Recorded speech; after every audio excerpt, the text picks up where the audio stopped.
To get on the road at conference and head down to Florida. Tough result on Saturday. Review the film. Again, there's flashes of signs of encouraging things from young players in our program.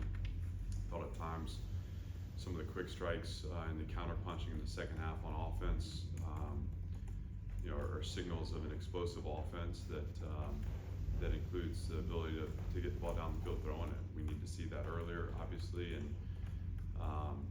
it seemed like there was some chemistry developed around the quarterback position on Saturday, which was encouraging. But defensively, I didn't know necessarily what I was seeing during the game. Felt like there was a lot of space on the field. Felt like they were really efficient at finding the space. Was disappointed in our level of execution and communication and alignment. 11 guys on the same page. When we watch the film and review, there's a lot of things that you don't control in performance, but you certainly control getting the call and getting lined up. And that's not just a player issue. That starts with me, but our coaching staff and making sure there's clarity. Snap in, snap out, so that we can play at our best. I thought Missouri did a nice job on offense, so I credit to them there too. Overall, obviously, we're not happy with where we are, but we need to stay encouraged with some of the things that we've seen growing within the program, and continue to build on those things while we address and learn the lessons that some of our shortcomings have taught us. Again, we'll be excited for the next chance, which is at Florida. I think being that it's game 7 of 7 straight, and we are banged up. I'll share with you an injury report here. Grayson Morgan's questionable, still trying to work his way back from a back issue that's just been flaring up on him. Kane Patterson will be out. Got encouraging news after he was able to get some imaging. We expect him to be a few weeks, hopefully back after the bye week, but obviously he needs to progress. We'll be happy to get him back. As a result, we've made a couple of adjustments. So one is Bryce Cowan will slide back over to the will position and give us a chance to add some quality depth there. BJ Anderson's questionable, still trying to work soft tissue in his hip groin area. London Humphreys is questionable. Didn't practice today. Hopefully going to get back out and do some stuff tomorrow. Would like to just see him be able to reach some speeds and work on that ankle. And so we'll see how he responds as the week moves on. AJ Swan, I expect to be available. Again, we're monitoring him through the week just to see how he responds as he continues to work his way back. But was pleased today with what he was able to do. Christian James did well in the game, and we're going to just be looking to increase his load and his rep count moving forward. Excited to have him back. Hopefully he continues on this positive trend. Jalen Mahoney's questionable, wasn't able to be with us today. We'll see if he's able to get back to practice this week. Obviously that'll be key for him. Having played as many snaps as he's played, it's more just about him being healthy and able to get out of the game. So with that, I'm happy to open up for questions. Ken Seals, what did you see from what he did? How much of a leader can he be for your program given what he's been through? Well, I think, yes, really proud of him. I thought the performance was gutsy and confident. I was really glad to see him. I thought he galvanized the group, and it wasn't perfect, but I think it's almost better that it wasn't, because you can see him respond, particularly after the interception. He didn't flinch, didn't back down. I see a guy that just, and he said this in his remarks afterwards that are now have been circulated, but he's really come to connection with who he is internally, and understands that football's something he does, but not totally representative of him as a person. And I think there's a really healthy balance there. And I hope that this program can be a kind of conduit to that level of kind of self-realization in all the players. It's one of the great things about football is that inevitably we will experience adversity as a team. You will experience adversity as an individual, and that's why this game still matters. How do you fight through your personal disappointment so you can still belong to something that's bigger than yourself? And that defines what Ken Seals has done. So it was really neat to see him out there. It was neat to watch him battle. There's a lot he can do to build on that performance, and we'll be excited to support him as he, again, seeks that opportunity again this week. Certainly the leadership chops through his experience and his steadiness through his ups and downs, I think it's all there. So, Chris, you had asked about the pressures too after the game, and let me go back to that. Just after watching the film, there are times when we weren't able to win one-on-ones up front that shortened it down for us.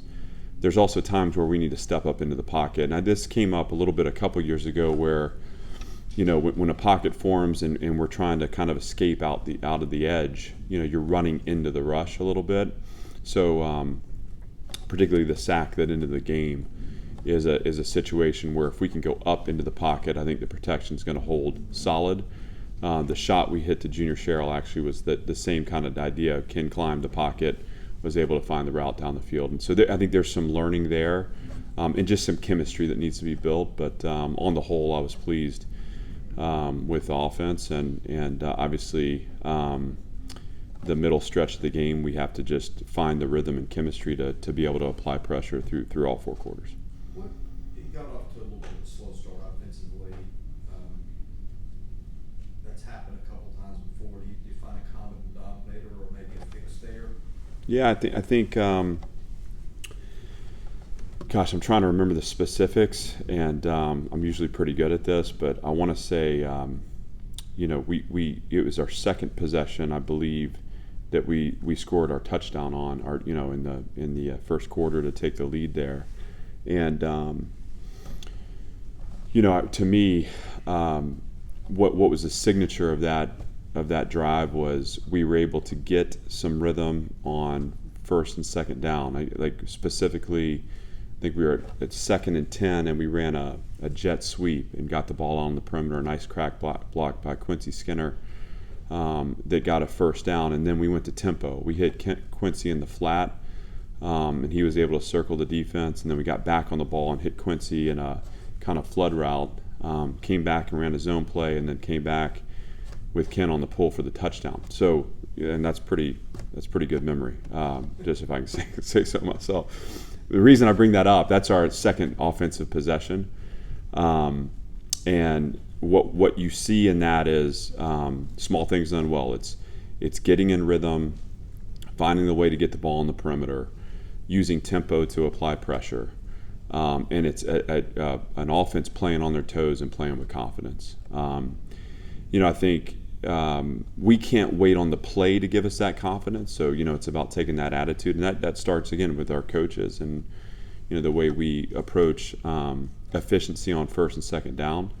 It doesn't always have to be through the zone game. If it's not working for us, that we can get efficient plays, again, getting the ball in the perimeter in creative ways, and then also in throwing the ball. But first and second down efficiency is big for us. The other thing to note is just some of the drives that stalled out. I think the telling stat of the day to me was third downs. We were 2 of 10, 20%. We had 2 operational penalties on third down. One that I think went from third and 4 to 3rd and 9.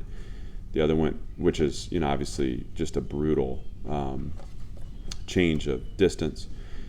The other went from 3rd and 9 to 3rd and 14, and that's another one that kind of keeps you from like pure striking distance there. You're going to try to catch and run at that point.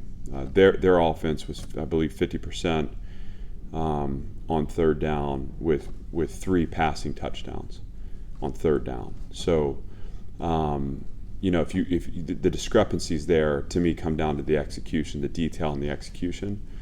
But I also felt like we gave up the one explosive touchdown on the long pass on 2nd and 20. But I did feel like, defensively, though I didn't love the space that was available, I did feel like we were in position to build to the stop a couple times, and twice on the same play. It's a corner route to number 3. We have to just tighten down the matchup, the technique, knowing where the help is there. And if we can trade touchdowns for field goals on those third downs, I think you're going to come away feeling a lot better about how tight that game is late. And so, not to try to find silver linings everywhere. I just, to me, it's, you asked about rhythm on offense. I think first, second down efficiency to get us in manageable third downs. I did not like how we executed on third down offensively. Some of that self-imposed wounds. And then, again, late in the game, what you saw were quick strike touchdowns. It's, on the 4th and 4 stop where we turn around with possession. We hit Will Shepard on a go ball and then hit Will Shepard on a runaway RPO, and that's a two-play touchdown sequence. Then the next one, the throw to Junior, was on the back end of that was the third play of the drive. So I think it was a run, and then we hit Will Shepard on a shallow cross, and then went up to Junior on the third play. We can do that. It's about through the middle of the game, maintaining possession, conversion on third down, get us into those moments to be explosive, because I think we're proving that we can be explosive. How will you be determining the quarterback situation this weekend, and how is that looking at this juncture? Well, we're day by day here, and obviously we know that we have two guys that are capable of doing it. I think, again, we're always going to be first paying attention to AJ's health, and then through the week of practice, just making a decision what we feel like is best for the team. And obviously, it makes no sense for me to make that decision, on Tuesday. So we'll hold off on anything definitive as the week goes. But I think we did find a rhythm offensively on Saturday. I do think we found some spirit offensively. I liked the attitude we played with, and that's just to say that no matter who's out there, I've got confidence that we're gonna be able to play our style, play our identity. You have stopped the run better, I think, since the Wake Forest game. Held Kentucky down okay, did hold Missouri below its average, I think, rushing. What have you guys been able to tap into defensively against the run? Structure wins. I think the Wake game, we were trying to force them to play left-handed, and so we were playing light boxes, and we didn't tackle well. But when we're in our base structure and we're in it, I think even if you look at the Kentucky game, the breakouts, they were just, we're short a gap on the late run that broke out on us in the Kentucky game. In the first one, it's a structural breakdown, the first touchdown in that game. I mean, there's a better performance for us defensively, and it doesn't take, magical performance. It's, the spill player getting on top and inside out. It's not allowing emotion to take us out of our eyes, but I think our structure wins. And so, again, in the Missouri game, some of they had the long run there at the end of the half that we were essentially trying to make sure that they weren't going to throw the ball on top. And so, you expect to absorb some yards that way. We had another one later in the game where we didn't execute a run stunt well enough. Those are the things that we need to fix to become a good run defense. Right now we're solid when we're in our structure, but when we're out of structure, we're allowing too much space. And so the defense is designed to stop the run. And, again, when we've been where we're supposed to be, 11 guys on the same page, all those spatial tackles that give you problems are eliminated when you're aligned, assigned, and seeing the things you need to see on the snap. And that's been our formula when we've been good. What will the team work on in practice this week to prepare for such a loud environment? Probably the loudest environment so far this season. Yeah. Well, we have noise. Now, this has been a 3-year battle of getting the right level of noise, but we've got some. I think 2 weeks ago we got our new stacks in, and so I'm really proud of that.